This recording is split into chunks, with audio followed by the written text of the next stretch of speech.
क्या हो अगर हम चांद को डिस्ट्रॉय कर दे तो?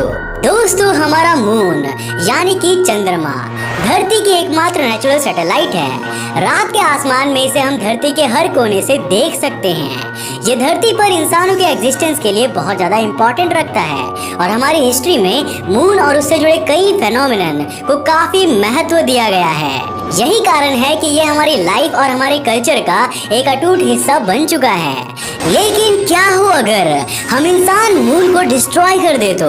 मतलब अगर कल के दिन हमारा चांद नहीं रहेगा तो क्या इसका हमारी लाइफ पर कोई असर पड़ेगा? आज की इस वीडियो में मैं आपको इसी के बारे में बताने वाला और आज तक किसी भी देश ने ऐसा कुछ करने की नहीं सोची। पर क्या सच में ऐसा कुछ किया जा सकता है? कि क्या हम न्यूक्लियर वेपन्स की मदद से मून को डिस्ट्रॉय कर सकते हैं? इसका जवाब है नहीं। चांद कोई छोटा सा ऑब्जेक्ट नहीं है जिसे इतनी आसानी से डिस्ट्रॉय कर दिया जाए। अगर हम दुनिया के सारे न्यूक्लियर वेपन्स को एक साथ मून की ओर भेजेंगे तो भी इसे डिस्ट्रॉय करने के लिए हमें कम से कम 100 करोड़ बार ऐसा करना होगा।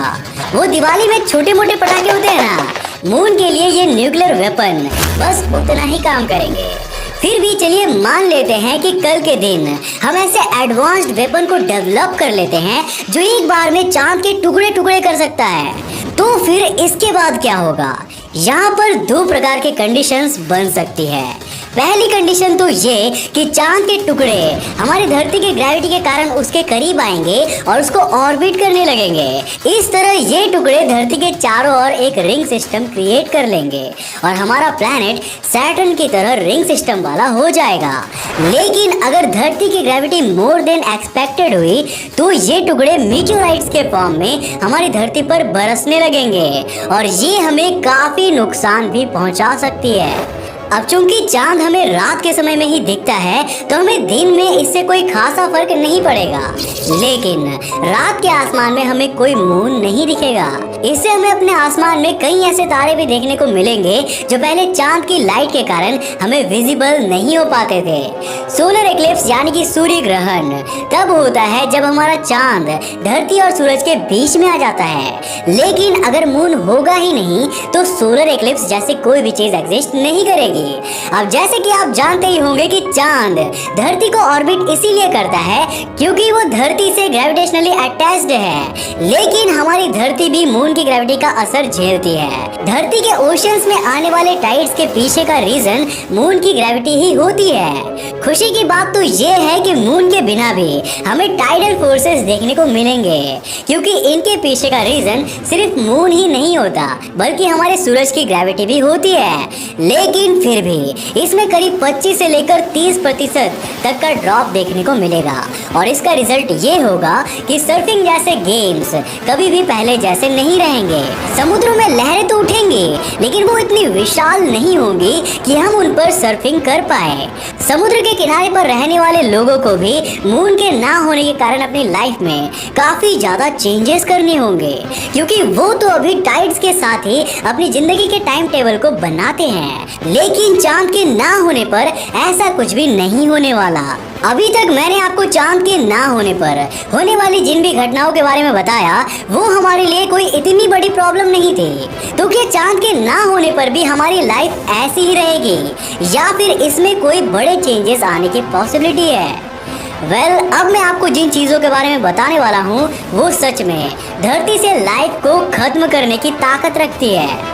दोस्तों, हमारी धरती की एक्सिस अभी 23.4 डिग्री पर झुकी हुई है। कुछ हजारों या लाखों साल के इंटरवल में धरती की एक्सिस में थोड़ा बहुत चेंज होता रहता है और वो 22.1 से लेकर 24.5 डिग्री की टिल्ट के बीच वैरी करती रहती है। हमारा चांद धरती को हमेशा स्टेबल बनाए रखता है और इसे अपने एक्सियल टिल्ट में ज्यादा बदलाव नहीं करने देता है। लेकिन अगर चांद नहीं होगा तो धरती की एक्सियल टिल्ट 45 डिग्री से भी ज्यादा हो जाएगी और ऐसे में हमारा सरवाइव करना बहुत ज्यादा मुश्किल हो जाएगा।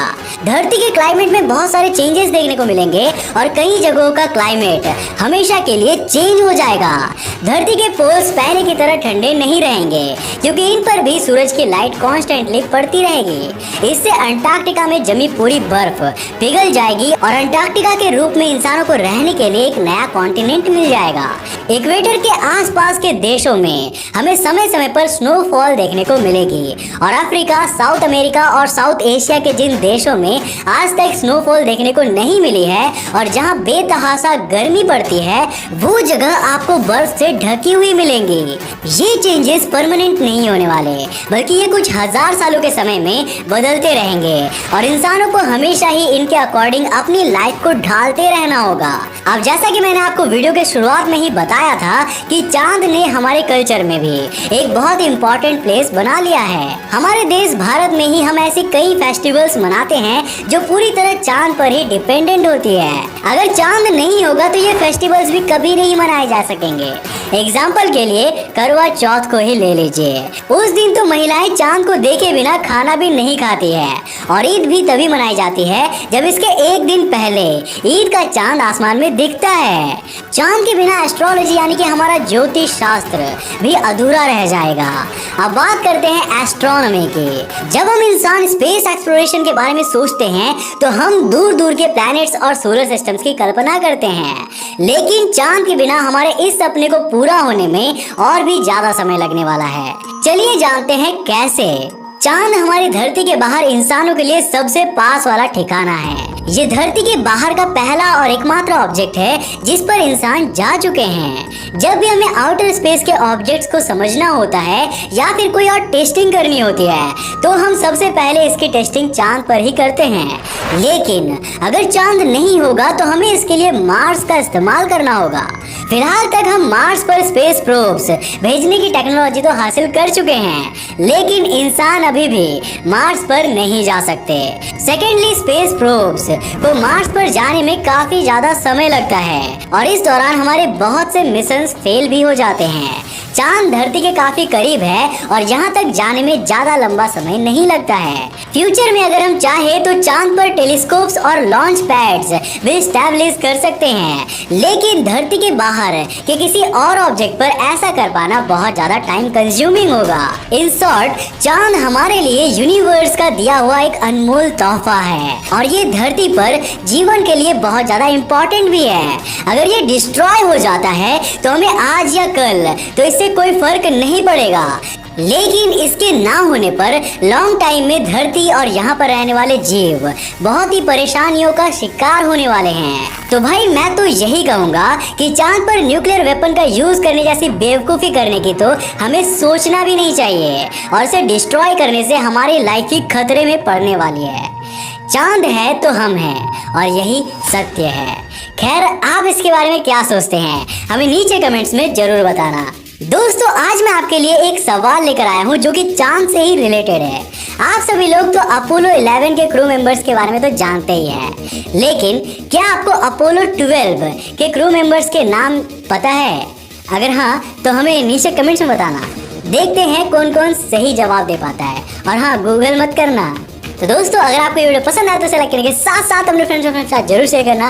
अगर आपने अभी तक हमें फेसबुक और इंस्टाग्राम पे जाकर फॉलो नहीं किया तो कर क्या रहे हो यार, जल्दी से जाकर हमें फेसबुक और इंस्टाग्राम पे जाकर फॉलो करो। अगर आप नए हो इस चैनल पे तो ऐसे इंटरेस्टिंग वीडियोस के लिए चैनल को सब्सक्राइब करने के साथ साथ नोटिफिकेशन बेल को बंद कर देना ताकि आप देख सको हमारे वीडियो सबसे